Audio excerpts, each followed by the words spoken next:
वंदनीय आदरणीय पूजनीय भंते जी। मंगल हो उपासक जी। भंते जी, मेरा क्वेश्चन था कि जब मैं जो है, ये जो आदमी जान लेता है कि मैं हूं ही नहीं, तो उसको हम्म। कौन सी गति प्राप्त होती है? वो श्रोतापति फल में वो प्रतिष्ठित श्रोतापति हो जाता होगा है, और उसे उसे देवलोक प्राप्त होगा। और मनुष्य लोग भी या प्राप्त हो वो सकता है, आनंद ऐसा हो नहीं है। जाता है डायरेक्ट? ना ना ना ना ना। और भी कई सारे 10 10 संयोजन होते हैं ना। श्रोतापति में सिर्फ 3 संयोजन नष्ट हो जाते हैं।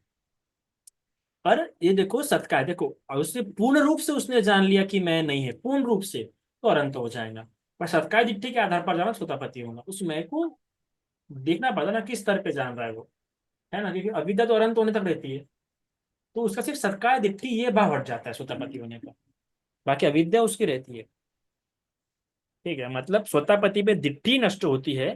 हालांकि अविद्या ही दिट्ठी है। पर अविद्या पूर्ण रूप से नष्ट होती है अनंत होने पर। कोई भंते जी, कोई मतलब उसकी अविद्या उदाहरण इतनी देकर मजबूत नहीं समझाइए होती ना। स्वतापति होने पे। उसकी अविद्या इतनी मजबूत नहीं होती कि उसे दिट्ठी बने फिर से। जब हमारी अविद्या बहुत मजबूत हो जाती है, तब जाके हमारी दिट्ठी बनती है। अविद्या ज्यादा मजबूत नहीं हो, दिट्ठी नहीं बनती है। वंदना बंटी जी। मंगलो बोलिए। बंटी जी, चित्त को शुद्ध करते करते समय जब चित्त शुद्ध हो चुका है तो भी अपनी क्लेश नष्ट हो जाएंगे क्या क्या? हळू हळू मुझे ना ना धीरे ना धीरे। ना ना ना, देखो चित्त 3 प्रकार शुद्ध होता है। ठीक है। ठीक है। चित्त शुद्धि एक सबसे पहला जब समाज लग जाए, तो समाज लगते बराबर चित्त क्या होता है, शुद्ध हो जाता है। पर वो टेम्पररी शुद्धि होती है। जैसे कि आप तालाब में वगैरह पानी में जा रहे हैं, तो समझ जाओ उसके ऊपर काई है।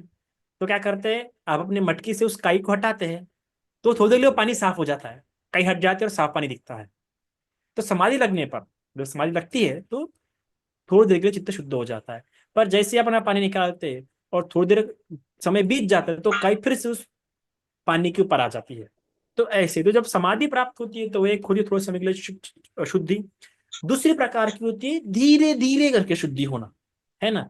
एक एक भाव अलग अलग, एक एक अकुशल कर्म, एक एक अकुशल कलेश निकलना। एक एक करके स्टेप बाय स्टेप, जैसे कि नहीं कि आप सीढ़ियाँ साफ कर रहे हैं, उसमें से एक सीढ़ी साफ कर रहे हैं, फिर दूसरी सीढ़ी साफ कर रहे हैं, तो एक एक करके तो वो कैसे होता है, जो आपको एक एक विपश्यना ज्ञान उत्पन्न होता है ना। तो उसके आधार पर आपके एक एक कलेश अगर हटते जाते हैं। और एक होती है पूर्ण रूप से शुद्धि। जब आपके पूरे विपश्यना उत्पन्न हो जाते हैं, तो उसे पूर्ण रूप से शुद्धि कहते हैं। अभी उसके बाद फिर कभी आपका मन अशुद्ध नहीं होगा। तो ये 3 प्रकार की होती है शुद्धियां मन ठीक है की। बंटी जी, साथ। शीलों से चित्त शुद्ध नहीं होती है, शीलों से काया की शुद्धि होती है, वाणी की शुद्धि होती है। अगर आपको मन की शुद्धि करनी है तो वो सिर्फ समाधि से ही हो सकती है, और सबसे आसान तरीका उसमें आप मैत्री भावना कर सकते हैं।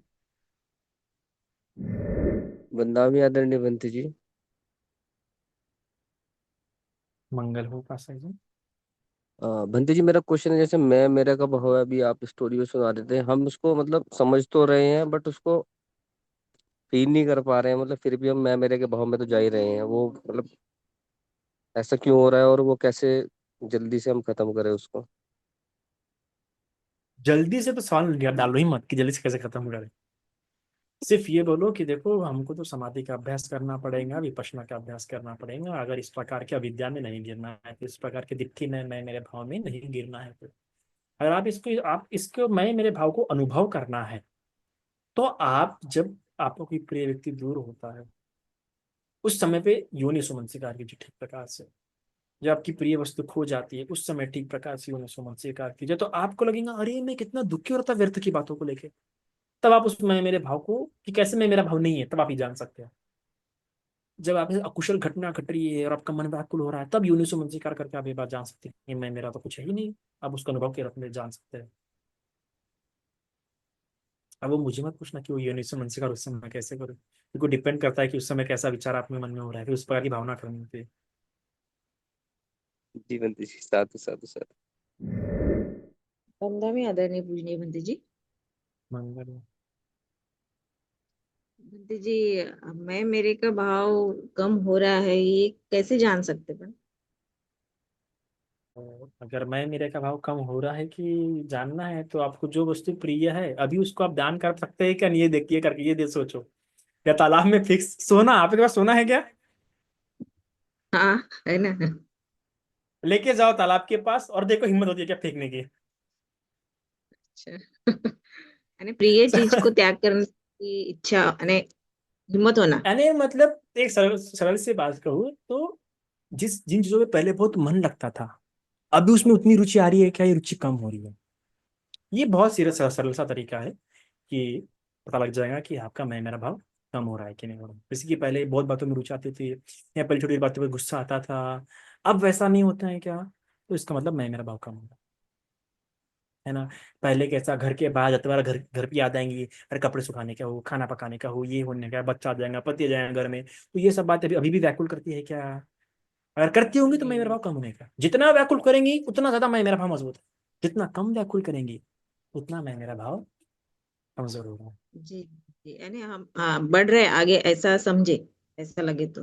हाँ, देखो निरासक्त होना ही पढ़ना आगे इस, क्योंकि एक रस क्या है, विराग है ना, विराग रस है ना निर्वाण का, तो मुझे विराग क्यों जाना है ना हमें।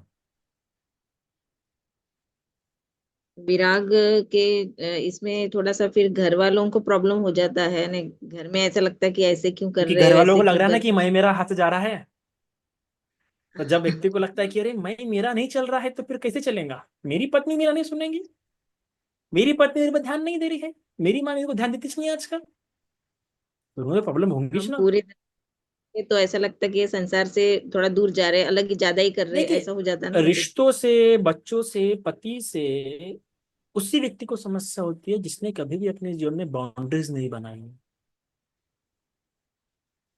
हम लोग बाउंड्रीज नहीं बनाते रिश्ते में, बच्चों को डिपेंडेंट कर देते अपने आप पे, पति को डिपेंडेंट करते अपने आप पे, तो फिर अगर आप एकदम से अपनी हैबिट्स चेंज करोगे उनको तो समस्या होंगी ना। तो ये आपको अपने ही कर्मों का फल भोगना पड़ रहा है कि आपने उनको अपने आप पे इतना डिपेंडेंट कर दिया कि अभी, और इसलिए बुद्धों को बोलना पड़ता है कि मैंने स्त्रियों को सबसे ज्यादा नरक में देखा है, यही रीजन है ना, क्योंकि आप उनको डिपेंड कर देते हैं, तो फिर आप भी उस जाल में ऐसा फंस जाते हैं कि आप भी निकल नहीं पाते, फिर आप भी मजबूरन वो सारे काम कर रहे हैं। शुरुआत में तो भाई मेरा पति मेरा बच्चा करते थे, फिर सब बाद में आने के बाद मजबूरन जबरदस्ती करना पड़ता है, तो और आपके अकुशल कलेश वगैरह मन में बढ़ते रहते हैं, तो वो तो आपको सहना पड़ेगा, धीरे धीरे करके आपको प्रैक्टिस करनी पड़ेगी, इसलिए बाउंड्रीज बना के रखा हो, बाउंड्रीज बहुत ज्यादा आवश्यक होती है।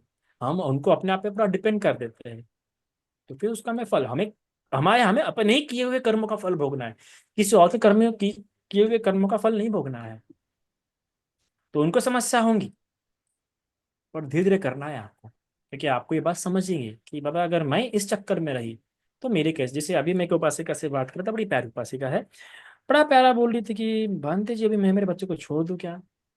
देखो, तो मैंने कहा अरे आप तो माँ हैं, आप तो छोड़ नहीं सकते अपने बच्चे को। हाँ बंती जी पर छोड़ नहीं सकती, पर मैं उतना तो अपने मन में कलेश होने लगा कि अब मेरा मन एकदम आसक्त हो जाए मेरे बच्चे से, ऐसा तो नहीं रहूंगी, क्योंकि वो तो क्या है, मुझे तो नरक में नहीं जाना ना, मुझे तो दुर्गति में नहीं जाना है, तो ऐसा रहूंगी, है ना। तो हमको भी ऐसा रहना सीखना है कि इनकी आसक्ति के कारण से, है ना, या मैं इनसे आसक्त होने के कारण से, या ये मेरे से आसक्त होने के कारण से, या इनकी अपेक्षा पूर्ति के लिए मुझे दुर्गति में नहीं जाना है, मुझे प्रेत योनि में नहीं जाना है, मुझे पशु योनि में नहीं जाना है, ये आपको अपने मन में चलाते रहना होगा, तब जाके आप उनको आपको समस्या नहीं होगी कि क्या सोच रहे हैं। मैं अपने कर्तव्य करे, और मेरे कर्तव्य इतना है, मेरा कर्तव्य ये नहीं है कि आपके मुंह तक लाके दो खाना।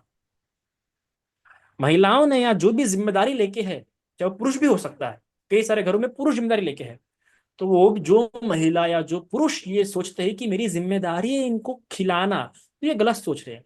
मेरी जिम्मेदारी है इनको खाना देना, खाना इनको अपने हाथों से है, ये मुझसे अपेक्षा नहीं कर सकते कि मैं इनके आगे बैठा रहूं और खाना खिलाऊं, और जब तक ना खाना खत्म हो तब तक बैठे भी रहूं।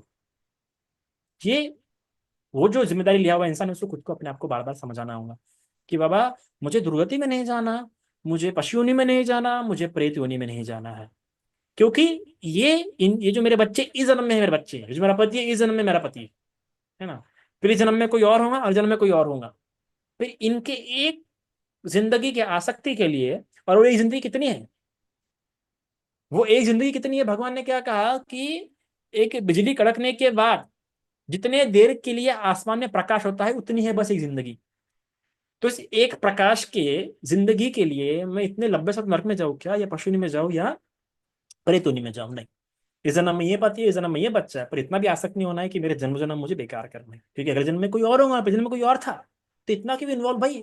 इस जन्म के लिए रहते हैं, इस जन्म के लिए मैं जितना तुम्हारे लिए कर सकती हूँ उतना करूंगी, और मेरे भी अपने अच्छे रास्ते पे चलूंगी। ये मेंटलिटी बना रखनी पड़ती है एक उपासक को, एक बौद्ध उपासक को, जिसको अपने रास्ते पे चलना है, अपना जीवन कल्याणकारी बनाना है। क्योंकि आप किसी के कर्मों को रोक नहीं सकते और किसी के फल को रोक नहीं सकते, आप सिर्फ खुद कर्म कर सकते हैं। तो आपको खुद कर्म करना है। समझा उपासिका? वंदना भी बनते जी। मंगल हो बोलिए कैसे क्या? जो मैं मेरे का भाव है वो हम्म कंप्लीटली सपोज निकाल दिया तो इंसान अरहत बन जाएगा। हम्म अच्छा, इतना आपको ही बनना आंसर है है। हाँ, तो फिर बनना भिक्षुणी है। बन जाओ। हाँ, परमिशन नहीं मिल रही ना घर से। हाँ तो फिर मस्तक कमाओ, क्या कहो? मस्तक कमाओ बोला, फिर पैसे। कमा रही हूँ। फिर भी नहीं मिल रही परमिशन, तो ज्यादा नहीं लगे कमा रहे होंगे, कम कमा रहे होंगे फिर। नहीं, ज्यादा है वो। ज्यादा कमा रहे हो क्या? हम्म, तो फिर तो बैंक बैलेंस अच्छा बनाओ। अब वो भी हाँ अच्छा था है क्या? अभी। हाँ, अभी था। मतलब अभी तो इन्वेस्ट फिर और किया अच्छे दूसरे। से। अरे देखो कैसा है, मतलब इंसान बड़ा दोगला होता है, पता है आपको? बड़ा दोगला होता है इंसान, कि एक तो बोलता है कि मेरे को गृहस्थ भी नहीं रहे ना, और ऊपर से इन्वेस्टमेंट भी कर रहे हो आप। मतलब यही होता है मोस्ट ऑफ जगह पे, यही होता है कि इंसान जैसा सोचता है वैसे एक्शंस नहीं करता है। समझ रहे हैं आप? हम्म, मतलब आपको, आप इस प्रकार से नहीं चल रहे कि नहीं मुझे तो भिक्षु नहीं बनना है, उस प्रकार से नहीं चल रहे। आप इस प्रकार चल रहे हैं हम्म, फ्यूचर इन्वेस्टमेंट। तो फिर कैसे मन जाएगा पूरा उधर? अब वो रट्ठपाल थे कि बाबा एक तो तुम मुझे परमिशन दो, अपने माता पिता को साफ साफ बोला था, नहीं तो वो जाके एकदम गर्म जमीन पे लेट गए थे कि बोले एक तो हम्म, परमिशन, नहीं तो फिर यहीं पे जान। पर हम्म। जिसका इन्वेस्टमेंट रखा हुआ वो क्यों जान देगा? तो ये फ्यूचर के बात हो लिए। जाती है। तो देखो, आपको भिक्षु भी भिक्षु नहीं बनना और आप फ्यूचर भी देख रहे नहीं, भिक्षु जीवन क्या होता है कि इतना फ्यूचर नहीं देखता। पर ठीक है, मैं तो हम्म, बस थोड़ा सा ऐसे ही मजाक ले रहा हूँ। पर ये होता है कि देखो बच्चा, निर्णय जब लेना, ऐसे जो निर्णय होते हैं ना, स्पेशली मैं सभी को बता रहा हूँ कि यहाँ पे जो भी प्रवजित होना चाहता है, मैं उन सभी को बता रहा हूँ, आप प्रवजित जीवन की प्लानिंग रख के नहीं कर सकते। That is a fact of प्रवजित लाइफ। ये एक बहुत बहुत बड़ा निर्णय होता है जो एकदम से ना पड़ता। आप ऐसा नहीं बोल सकते कि मैं पहले मेरे पहले परिवार के लिए कमाऊंगा, ये करूंगा वो करूंगा। हाँ तब, हाँ जो अगर कर्जा है आप पे वो तो, ये हाँ फर्स्ट आप पहले कर्जा निपटा के आओ, पर कर्जा वगैरह नहीं है। पर आप बोलोगे नहीं मैं पहले मैं ये करूंगा वो करूंगा फिर प्रोजेक्ट दूंगा, नहीं हो सकता। प्रवजित का निर्णय तुरंत देना पड़ता है। एक बार का फांसी लगाना, आत्महत्या करने का निर्णय बहुत आसान है प्रवजित के निर्णय लेने से। आप समझ रहे हैं? प्रवज्य लेने का निर्णय बहुत कठिन है। इवन फांसी लगाने और आत्महत्या करने से भी कठिन है प्रवजित का। तो ये निर्णय एक तो एकदम ताव ताव में लो, या फिर इन्वेस्टमेंट करते रहो। तो इसे अगर फ्यूचर में किसी को बनना होगा मंक लाइफ, तो ना देखो ना था देखो तुरंत बन जाओ, है ना? सिद्ध। वंदना भी बनते जी। लास्ट प्रश्न.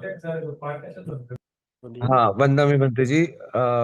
म्हणजे माझा प्रश्न असा आहे की जेव्हा सगळं म्हणजे प्रोसेस मध्ये चालू असतं, शील चालू असतं, त्यावेळी काहीतरी असं होतं की एकदम रागवून घरामध्ये काहीतरी गोष्टी अशा बघतो मी की सपोज म्हणजे हे नीट ठेवलेलं नाही, दररोज सांगितलंय, सांगून सांगून कंटाळतो आणि मग नंतर मग मी भडकतो आणि एकदम जोरजोरात बोलायला लागतो आणि नंतर मला त्रास व्हायला लागतो. तर म्हणजे मला कळत नाही की हा मी आहे की हा शीलाचं पालन तुटतंय की काय, आजी म्हणजे एवढे एकदम वाईट लोक कन्फ्युज. असतात, हे एवढे वाईट लोक असतात, काय सांगू मी आता तुम्हाला, माझा पर्सनल अनुभव आहे. हे एकदा माणूस जेव्हा भार बनवणं सुरू करतो ना की असा साप असला पाहिजे, तसा साप असला पाहिजे, तर माणसाच्या मनात नाही का खूप गंदगी निर्माण होते. मी ओके. तुम्हाला माझा खूप छान अनुभव आहे अशा लोकांशी, है कि नहीं? मतलब लिटरली मेरा बहुत अनुभव, बहुत अच्छा अनुभव है, और मैंने एक्सपीरियंशियल लेवल पे मैंने इसे इसे ऑब्जर्व किया है कि ये जो लोग होते हैं, या जब आपकी मेंटली ऐसे बन जाते हैं कि मुझे हर चीज साफ सफाई रखनी है, साफ सफाई रखनी है, तभी से आपकी अविद्या शुरू हो जाती है मजबूत होना। जो इंसान बाहरी साफ सफाई पे ज्यादा ध्यान दे रहा है वो कभी अंदरूनी साफ सफाई पे ध्यान नहीं दे सकते। मेरा खुद का एक फ्रेंड है, आज इतना साफ करता रहता है अपने रूम को, हर हफ्ते में एक बार या दो तीन चार दिन में 5 दिन में एक बार साफ करता है। थोड़ा सा भी उसको अगर मेरे कारण कोई गंदगी वगैरह हो गई या फिर कुछ और गंदगी हो गई किसी के भी, तो इतना चिढ़ जाता है, इतना खो जाता है, क्या बताओ, और हम कुछ ना सुना देगा। तो घर अपने रूम साफ रखने के चक्कर में उसकी वाणी दूषित हो रही है, वो बता नहीं सकते। इधर भी और एक दूसरे भी एक थे, उनसे भी, उनका भी इसी कारण। तो क्या हो जाता है, जब आप साफ बाहरी साफ सफाई पे दे रहे हो, तो देखो, मन एक समय पे सिर्फ एक चीज फोकस कर सकता है। That is a psychological law of Buddhism. ये साफ साफ जैन मुनि के बारे में भगवान ने साफ साफ बोला था कि देखो रे भैया, एक समय पे सिर्फ एक ही विचार रहेगा मन में, उसी प्रकार फोकस भी एक चीज पे रहेगा। तो जब आप फोकस बाहरी साफ सफाई पे लगा देते हैं तो आपको लग रहा है वो गंदा है, और उस गंदी को साफ करने के लिए आप अपना मन गंदा कर देते हैं, क्योंकि गंदा मन दिखता नहीं है आसानी से। हम्म, तो वो हम्म, बाहरी गंदगी को हटाने के लिए आप अपना मुंह भी गंदा कर देते हैं, अपनी वाणी भी गंदा कर देते हैं, सब कुछ गंदा कर देते हैं।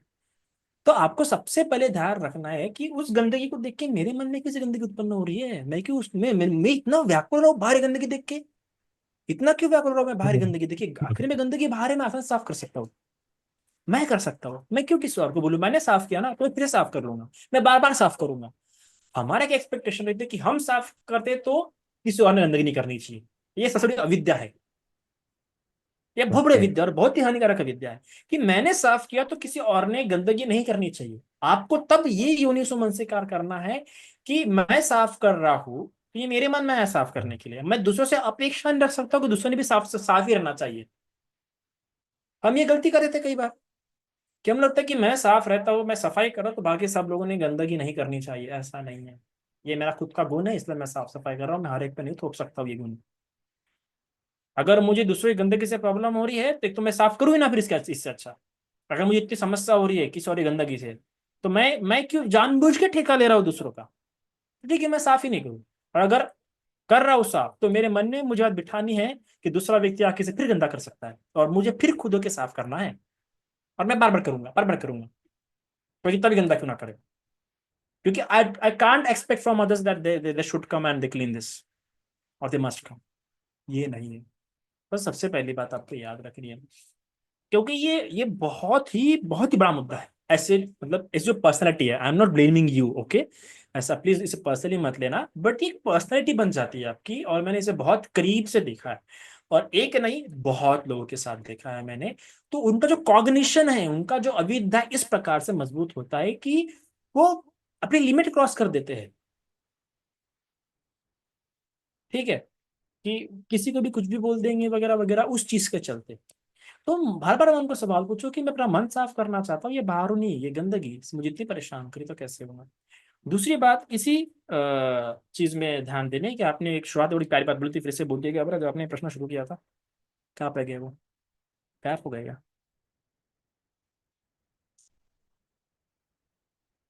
गायब हो गया वो। उपासक प्लीज हैंड हैंड कीजिए।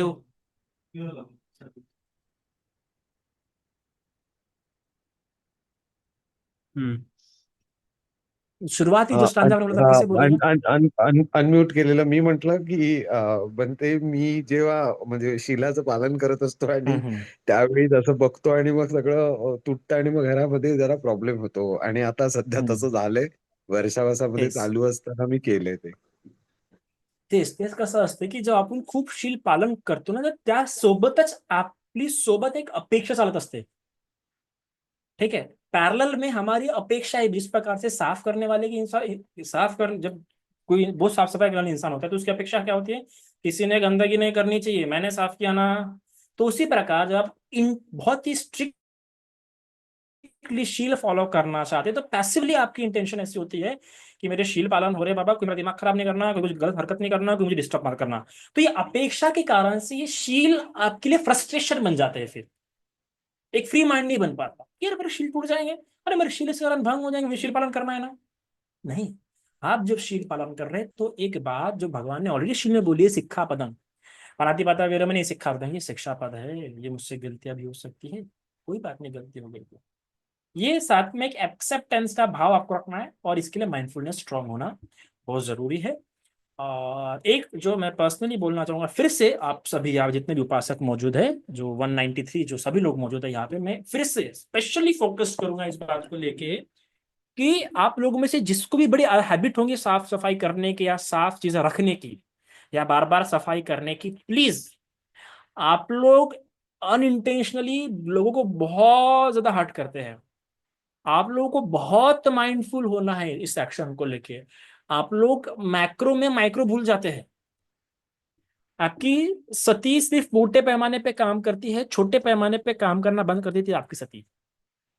आपको सती को ऐसा बड़े पैमाने से छोटे पैमाने पे लाना पड़ता है। पर ये जो इंसान जो बहुत साफ सफाई पे ध्यान देते बारूनी है ना, वो उस इंसान से बहुत ये गलतियां होती है। मैं बहुत, क्योंकि मेरा पर्सनली बहुत ज्यादा मन दुखा इन लोगों के कारण, बहुत ज्यादा मन से बददुआ भी निकली है। निकलना चाहिए नहीं, पर होता है तब तक बहुत गुस्सा आ जाता है, बहुत हो जाता है वो। तो इसलिए मैं पर्सनली बोलूंगा कि ये जो लोग होते हैं जो बहुत साफ सफाई पे ध्यान देते हैं, वो लोग अपने वाणी पे स्पेशली बहुत ज्यादा ध्यान रखें। क्योंकि जब उन्हें घर में कोई आता है या कोई गंदगी कर रहा है तो अपने आप को टेस्ट करवा, क्योंकि ये बहुत हानिकारक हैबिट होती है। इसमें आपके बहुत खतरनाक कुशल वर्कर बन जाते हैं, क्योंकि आपको पता नहीं, आप तो बोल देते हैं, आपको पता नहीं होता है कि आप क्या बोल रहे हैं, पर सामने वाले को जो बात लगती है ना, रे रे रे रे रे, उसका तो तिलमिला उठ जाता है वो, पैर से लेकर पैर के नोट से लेकर सर तक के। क्योंकि मैंने बहुत बार सुने हैं वो शब्द, तो मुझे पता है कितना मन तलमलाता है, बहुत खतरनाक मन तलमलाता है। और ये साफ सफाई करने वाले लोग बहुत खतरनाक टोच के बोल देते हैं, इतना टोचे कि क्या बताओ। हाँ बोलो बेटा रशिक। रशिक मैं तुम्हें पर्सनली नहीं बोल रहा था, जस्ट इतना एक्सपीरियंस शेयर कर रहा था मैं। हाँ, yes, Bhante, that's true कि when I am saying something तो people are saying अरे तू जब बोलता है तो तेरे हमारे कान से खून आ जाता है, कैसे बात वर्ड यूज करता है। लिटरली then I don't बहुत understand कि ज्यादा। what exact and I feel कि मैंने कुछ ऐसा नहीं बोला, मैंने तो राइट ही बोला क्योंकि गलती तो इनसे ही हुई, ये मेरा सुनते ही नहीं, ऐसा हो रहा है। and I don't understand कि मैं इसके लिए क्या उपाय करूँ please, and I am follow अजी you इतनी बददुआ last। निकलती उसी क्षण दिमाग से, इतनी बददुआ निकलती क्या बताऊं मैं। उसमें मेरी मम्मी वाइफ सब आ जाते हैं Bunty ji, seriously sorry but it's true. नहीं प्लीज, आप लोग साफ सफाई करने वाले ने क्या, क्योंकि मुझे खुद को पता है, और वो दोनों लोग सिर्फ एक की बात समझ आता, मैंने बहुत सारे एग्जांपल देखे। आपका I just बोलना want to बहुत ही explain one गंदा thing. होता है भैया। Bhanti ji, I want to tell you one thing. I'm working as a art director in commercial advertising. So I always हाँ prefer कि मैं उसका करेक्शन, कलर, उसका मैटर, स्टिफनेस, उसका बैलेंस, ये सब चीजें करते करते आई थिंक मुझे वो सब चीजें ऐसी यारे आर्टिस्टिकली देखने की आदत भी है। तो कुछ भी होता है या किसी ने कुछ वो देखा हुआ सही बोलकर भी नहीं किया तो मुझे ऐसा लगता है अरे ये लोग पागल है क्या, इनको दिमाग नहीं है क्या, इनको 10 बार बोलूं क्या, इनको समझता नहीं एक बार बोलने के बाद। सो दैट इज पर आप अगेन एंड अगेन सीक्रेटली बहुत हैपनिंग। शत्रु बनाते हैं, सीक्रेटली बहुत शत्रु बनाते हैं, और आपके बेस्ट फ्रेंड बहुत कम बनेंगे। यस बनते जी, दैट इज ट्रू, बेस्ट टूट और जाते आपका हैं जो मेरे। बेस्ट फ्रेंड होगा वो भी शत्रु ही होगा आपका। इंटरनली वो जानबूझ शत्रु नहीं होगा, पर वो शत्रु होगा आपका, क्योंकि मैं हूँ इस टाइम किसी ने अपने फ्रेंड्स बोला का। भी है मुझे, ऐसा बोला किसी ने भी, मेरे जो बेस्ट फ्रेंड है उसने मुझे बोला भी कि तू मुझे ना कभी कभी दुश्मन लगता है मेरा। और वो आपकी हानि करेगा कभी ना कभी, वो लिटरली आपकी हानि करेगा, क्योंकि मेरे से हुई है बाबा। मैं इतना मैत्री का अभ्यास करता हूँ, और फिर भी मैं अपने आप को कंट्रोल नहीं कर पाता, इतने खतरनाक वो शब्द होते हैं। सो ये सो बात बनते ध्यान रखिए। जी, please tell me the path of what I want to do, please please. आप अपने साफ सफाई का जो आपका जो बना है ना, वो ऐसे फ्रेंड के साथ रहो ज्यादा, जो बहुत गंदगी करता है, वो आपको चेंज कर देगा बहुत हद तक, एटलीस्ट ओके। बहुत हद तक चेंज करेगा। जब आप इंटेंशनली उसके साथ रहेंगे ना, तब आपको बहुत चेंज हो जाएगी। कि मैंने खुद नोटिस किया है, मेरा एक फ्रेंड है मेरे साथ रह रहे के बहुत, उसमें बहुत तो नहीं, बिकॉज वो तो उसने कहता कि एक्सेप्ट भी नहीं किया वो बात, है ना। तो जब मैंने उसको बहुत एकदम समझा के बोला, एक दिन मैं रोने पे आ गया था, मैंने उसको बोला देख, बोला मेरा मन बहुत ज्यादा खोल जाता है तो ऐसा बोलता है ना। तो उसके बाद वो थोड़ा सा उसका थोड़ा स्वभाव चेंज हो गया। बट क्योंकि तुम अपनी गलती एक्सेप्ट कर रहे हो कि हाँ मैं यहाँ पे लैक कर रहा हूँ, तो ऑफकोर्स जब तुम ऐसे लोगों के साथ रहोगे तो तुम अपने आप जल्दी चेंज हो जाओगे। पर ये बहुत करो, क्योंकि ये तुम्हारा बहुत नुकसान करेंगे, तुम्हारा नरक तो पक्का है भैया अगर तुमने चेंज नहीं किया तो। ओके बनते। मैं डरा नहीं रहा, बता that is what I can suggest you ना। आई नो बनते, आई नो आई नो। और तुम क्या क्या बट करते हो, डिजाइनिंग का क्या, डिजाइनिंग क्या करते हो तुम। हाँ हाँ, यस बनते जी, I am working as a art director in a print art media. Director means like what, how. It's a completely ideation, visualization, and making. Previously I'm working from Coca-Cola. तो So so you do brands की करते हो, है ना? yes, band manager as a. सो उसमें आप देखते हैं कि कैसा डिजाइन वगैरह होना चाहिए, क्या सब होना चाहिए, तो आप हाँ, उसमें सब डिजाइन देखते होंगे डिजाइन ना, कैसे होना चाहिए, सब टेम्पलेट्स वगैरह कलर से हर राइट चीज का। हुआ नहीं हुआ, राइट, यस बनते जी. Sometime I wrote the किसी को बना ideation, के some देते हो right. तुम? हाँ, मैं खुद भी बना लेता हूँ, कभी कभी मैं लाइन लिख लेता हूँ, जैसे कि अभी बीच में जो हुआ था कोको कोला का लाइन था कि कोक उठाओ उत्सव मनाओ, this is my line only. Okay, so बेटा मेरा व्हाट्सएप सो नंबर लो और मुझे पर्सनली यस मैसेज बनते करो, जी. यस हमारे बनते भी जी. कुछ काम हो तो। हाँ बनते जी, मैं वैसे करता हुई हूँ संघ के लिए. अभी मैं यश बनते जी को मिल के आया बुल्ढाना में जाके. तो अच्छा अच्छा। मैं करता ही हूँ. मैं पर मुझे मालूम नहीं जो पड़ता. ऐसे सो काम के लोग हैं अपना प्रोफेशन बताया मैं करो बाबा, मैंने हमारे भी काम आ जाओगे कभी कभार, बनते किसी जी हम जिस ढंग के हम लोग हैं सब कुछ। I completed my Pali in MA and PG and my NET हाँ, also clear it. पर मैंने ये सब करने के बाद भी मुझे लोग बाहर से जो लोग हैं वो बोलते हैं कि अरे तू तू तेरी वजह से धम्म समझ में आया, तेरी वजह से बुद्ध का पाथ पता चला. But some time when I am getting angry I just show it like कि मैं नीचे नरक वाले आदमी से भी बदतर होता होगा. इतना बेकार गुस्सा हो जाता हूँ, और मम्मी मम्मी सब ऐसा बोलते हैं कि हिटलर आ गया घर में, हिटलर आ गया. तो एंड आई आपके वो नो इट साफ कि सफाई दिस इज. गुनहगार नहीं, क्योंकि पता है क्या क्या हो जाता है साइकोलॉजिकली, आप जब मोटे बातों को देखना शुरू कर देते हैं तो जो छोटी बातें हैं उसको आप एनालिसिस नहीं कर पाते हैं, वहां पे आपकी विद्या बहुत मजबूत हो जाती है और माइंडफुलनेस वहां पे प्लेस ही नहीं ले पाती है आपकी, क्योंकि आपने मोटी चीजों को देखना शुरू कर लिया है, वहां पे गलतियां देखना शुरू कर लिया है। मोटी चीज मतलब क्या, बाहर नहीं देखना, बाहर देखना मतलब मोटी चीजों को देखना। ओके. सो जब आप ओके. दूसरों की मिस्टेक देखना, दूसरों की मिस्टेक निकालना शुरू कर दे तो आपका जो कॉग्निशन है वैसा ही हो जाएगा। सो दैट्स वाई ऐसे रिलेटेड आप ऐसे लड़कों के साथ रहो जो बहुत गंदगी करते होंगे और उनके साथ बैठो उसी गंदगी में। Yes, Vintage. Sure. अच्छा, मंदामी बन मंदामी बनते जी, लाइक मानते रहो, बोलिए। मोस्ट ऑफ इंडियन अम्बेडकराइट, मतलब उनकी साइकोलॉजी, वो क्या सोचते हैं बुद्धिज्म के बारे में, मतलब बुद्धिज्म क्या है, और आप क्या सोचते हैं कि बुद्धिज्म क्या है? और जी अभी तो बोल भी नहीं सकता ऑनलाइन। देखिए मेरे ख्याल से उनके पास नॉलेज नहीं है प्रॉपरली, उनकी प्रॉपर अंडरस्टैंडिंग नहीं है, उनकी सोशल अंडरस्टैंडिंग नहीं है, उनकी सोसाइटी की अंडरस्टैंडिंग नहीं है प्रॉपर, है ना? ना उनकी फिलोसॉफिकल अंडरस्टैंडिंग, उनकी कोई भी अंडरस्टैंडिंग नहीं है, तो उनकी उनके पास पाथवे ही नहीं है प्रॉपर। 60 साल का इतिहास है, वो कुछ नहीं कर पाए, तो उनके बारे में डिस्कस करना ही मूर्खता होगी। जहाँ बाबा साहब इतना कुछ पढ़ के थे, सोशोलॉजी पूरी इतने पढ़ के थे कि उनको सोसाइटी में वर्क करना था, सोशोलॉजी को अच्छे से पढ़ा उन्होंने, फिलोसॉफी को अच्छे अच्छे से पढ़ा क्योंकि सोसाइटी को उन्हें गाइड करना था, इसलिए फिलोसॉफी पढ़ा, साइंस भी पढ़ा। तो ये सब पढ़ा क्योंकि उन्हें उद्देश्य था वो पढ़ने का। क्या अम्बेडकर राइट लोग हैं ये सब पढ़ रहे हैं क्या? ये सब नहीं पढ़ रहे, वो सिर्फ बाबा साहब को पढ़ रहे हैं। और बाबा साहब ने एक एस्पेक्ट ला के दिया और उस एस्पेक्ट को समझने के लिए भी आपको उसकी हिस्ट्री पढ़नी पड़ेगी ना पहले, तो वो उनका नहीं है, इसलिए उनके पास प्रॉपर गाइडेंस नहीं है और वो ज्यादा अहंकार में है, तो उनके बारे में ज्यादा बोल नहीं सकते। उनकी साइकोलॉजी भी सोचना भी मूर्खता ही है, क्योंकि ऐसे मूर्ख मूर्ख लोगों की साइकोलॉजी पे क्या ज्यादा ध्यान देना। मुझे अच्छा इनका भी अनुभव है, तो मैं ज्यादा बोलूंगा नहीं उन लोगों पे। मुझे लगेगा कि अगर आपको समय भारत में कुछ काम करना है, जातिवाद हटाना है, समता लानी है, तो आपसे बुद्ध बताओ, बुद्ध की शिक्षा बताओ, इतना काफी हो जाएगा। Buddha is enough. बुद्धों के साथ किसी को जोड़ने की जरूरत नहीं है, ना विज्ञान को जोड़ने की जरूरत है और ना ही किसी दूसरे व्यक्ति को। बुद्ध इनफ है, Buddha is enough and Buddha is complete, है ना रश्मि?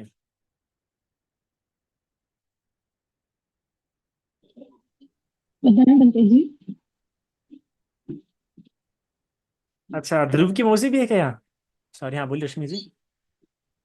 बनते जी मला हे विचारायचं की आता जर आपण कुठली इच्छा किंवा कोणते जर प्रश्न मनात असेल, तर जे प्रश्न जर बुद्धांना विचारले तर ते त्यांच्यापर्यंत जातात का? जर तुम्ही बुद्धाला विचारले तर ते त्यांच्या प्रती जातात का? बघा, बुद्धाला नको विचारा ना, तुम्ही फक्त प्रश्न मनात उत्पन्न होऊ द्या, तो आपोआप ते पूर्ण होऊन जाणार, मी बुधला नको विचारा ना, बुधला समय नको ठेवा की बाबा मला बुद्ध तुम्ही हा उत्तर द्या. हे अपेक्षाच गलत आहे, हा विचारच गलत आहे. तुम्ही असा की हा माझ्या मनात हा प्रश्न उद्भवलेला आहे आणि याचा निराकार मला करायचा आहे, फक्त एवढा भाव ठेवा मनात. ते आपोआप कोणता ना कोणती व्यक्ती तुमच्या मनात येणार. संघ त्याकरिता आहे ना, आणि संघ कोणत्या रूपात येऊ शकते. बुद्ध आपल्याकडे संघ सोडून गेले आहेत, पण का करिता की हे असेच काही प्रश्न असते तर त्यांच्याकडून आपण निराकार उत्तर घेऊ शकू. तर मनात फक्त आला की हा माझा मनात प्रश्न आला आणि मला याचा हल करायचा आहे. ठीक है. Okay, thank you thank you. ध्रुव की मौसी जी भी है क्या यहाँ पे? हैंड रेस करें होंगे तो. बोल दो, गुरु बनते जी। हाँ नबील, कैसे हो? अभी अभी तुम्हारा स्वास्थ्य कैसा है? जी, आपका कैसे है? हाँ, आप कैसे हैं? मैं अच्छा हूँ. तुम्हारा स्वास्थ्य कैसा है? तुम्हारा स्वास्थ्य इसमें ठीक नहीं था ना? सॉरी, आप कैसे हैं गुरु जी? मैं अच्छा हूँ. वो तो मैंने पूछा था आपको पास्ट पास्ट के बारे में, तो हो गया। पर अभी जो रिसेंट है कि सब कुछ होने के बाद भी इतना खुश नहीं लगता, कि मन इतना खुश नहीं रहता, कि लगता है कि सभी सभी दुख है, ऐसा लगता है, ऐसा फील होता है। ऐसा है कि तुम ही पराये देश में हो, ठीक है. जी। और दूसरी बात, वहां पे तुम्हें वैसा फ्रेंड मिलने का है, तो तुम्हें जो दुख सत्य है या वो जो भगवान की टीचिंग है नेगेटिवली पेंटेड होंगी तुम में, या बहुत नकारात्मक रूप से तुम्हारे मन को और निराश करेंगे, है ना. तो इसलिए तुम्हें इतना भी आवश्यक है कि तुम समय समय पे अपने कल्याण मित्र के संपर्क में रहो, उपदेश सुनते रहो और आकांक्षाएं रखो. तुम्हें आकांक्षाएं भी उत्पन्न करनी है और आकांक्षाओं को बराबर समय भी देना है कि अरे इसको इतना समय लगेगा, उसके पहले ये भी पूरा करना है मुझे, और उसके प्रति भी आकांक्षा रखो. तुम्हें महत्वाकांक्षी बनना बहुत जरूरी है कि तुम पराये देश में रह रहे हो, अकेले रह रहे हो, तो कैसा होगा, ज्यादा तुम्हें नेगेटिव इम्पैक्ट होगा, है ना.